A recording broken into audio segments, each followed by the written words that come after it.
Code का आगे channel में आपको स्वागत है। आज हम लीड कोड प्रॉब्लम 1304 सॉल्व करेंगे। इसका नाम है find an unique integers sum up to 0। तो प्रॉब्लम समझ लेते हैं पहले। तो इसमें हमें एक इंटीजर n दिया गया है और हमें रिटर्न करना है एक एरे जो कि कंटेन करेगा n यूनिक इंटीजर्स जिनका सम 0 होगा। ठीक है, एग्जाम्पल देखते हैं। जैसे n5 दिया है तो हमें रिटर्न करना है एक एरे ऑफ 5 एलिमेंट्स जिसका सम 0 हो। इन सबको अगर हम ऐड करें तो इसका सम 0 होगा। इसके तीन तरह के आंसर्स हैं। जैसे एक ये था, ये दो, बाकी दो भी एक्सेप्टेड हैं क्योंकि इनका भी सम 0 ही है। एग्जाम्पल जैसे ये 3 देखें, n इक्वल्स टू 3 है तो इन तीनों का सम भी 0 है।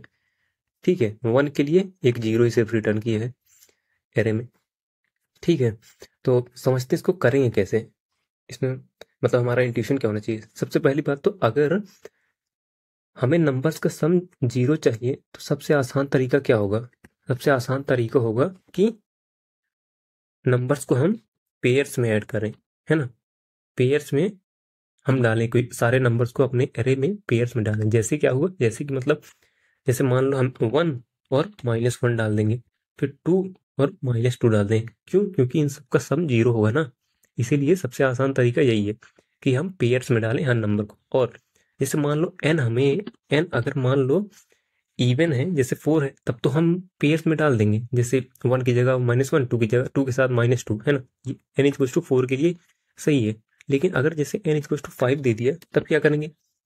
n इक्वल टू 5 दे दिया तो तब भी यहाँ तक n/2 मतलब n/2 तक के लिए हम पेयर्स में डालेंगे। जैसे n/2 इसका n/2 क्या होगा, n/2 होगा 2, मतलब 5/2 इक्वल टू 2 ही होगा। तो 2 तक मतलब 1 से लेके 2 तक हम पेयर्स में डालेंगे। 1 से लेके 2 तक पेयर्स में डालेंगे और लास्ट में क्या करेंगे, एक 0 भी इसमें ऐड कर देंगे। 0 भी अपने एरे में डाल देंगे। क्यों ऐड कर देंगे? ताकि सम 0 ही रहे। ठीक है, तो ये ऐसे करना है। समझते हैं इसको करेंगे कैसे। देखो, सबसे पहले बात हम क्या करेंगे, एक खाली जो है लिस्ट क्रिएट करेंगे। ठीक है, एक लिस्ट क्रिएट करेंगे एरे, ऐसे एक एम्प्टी लिस्ट क्रिएट करेंगे। फिर n/2 तक जो मैं यहाँ एक्सप्लेन किया वही करना है। n/2 जैसे मान लो 5 दे रखा है तो n/2 2 हुआ तो 1 के साथ -1, 2 के साथ -2। फिर हमने देखा कि n तो ऑड है, अगर इवन होता तो इतना ही रिटर्न कर देते, लेकिन n तो ऑड है। n ऑड है तो इसीलिए एक 0 भी यहाँ डाल दो। बस यही है हमारा आंसर, इसी को रिटर्न करना है। ठीक है, अब एक ड्राई रन करते हैं, सेम एग्जांपल को ही ड्राई रन करते हैं। जैसे n इक्वल्स टू हमें 5 दिया, हम क्या करेंगे, हम जो है n लूप चलाएंगे, loop from i equals to 1 से लेके n/2 तक।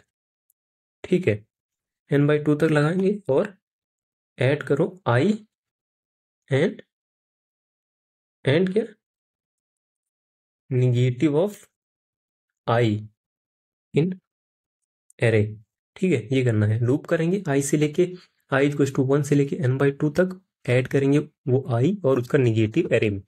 ठीक है, और अगर n इज ऑड, अगर ऑड है देन ऐड कर देंगे 0 इन एरे।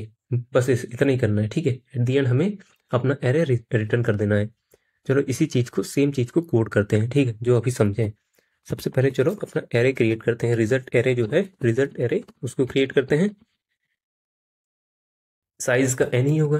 ठीक है, अब क्या, हम इंडेक्स क्रिएट करते हैं। ठीक है, इंडेक्स इक्वल्स टू 0, जिसका यूज करके हम इस रिजल्ट में नंबर्स ऐड करेंगे। फॉर लूप, जैसे कि मैं बोला था कि i इक्वल्स टू 1 से स्टार्ट करो, i स्मॉलर देन होना चाहिए, smaller than equals to n/2। ठीक है, i को प्लस प्लस करते रहो। अब क्या करना है, जैसे कि मैं बोला था कि रिजल्ट में इंडेक्स जो दे रखा है, मतलब इंडेक्स, इस इंडेक्स पे हमें क्या करना है, i को ऐड करना है।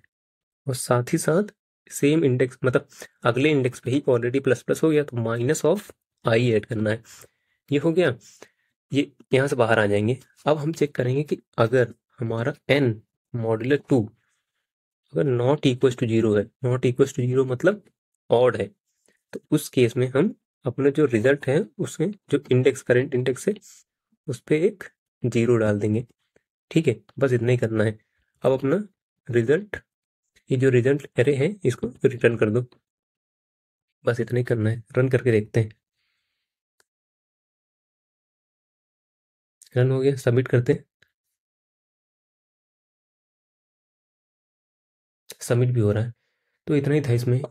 वीडियो को देखने के लिए आपका बहुत बहुत धन्यवाद, और चैनल को सब्सक्राइब जरूर कर ले। Thank you so much.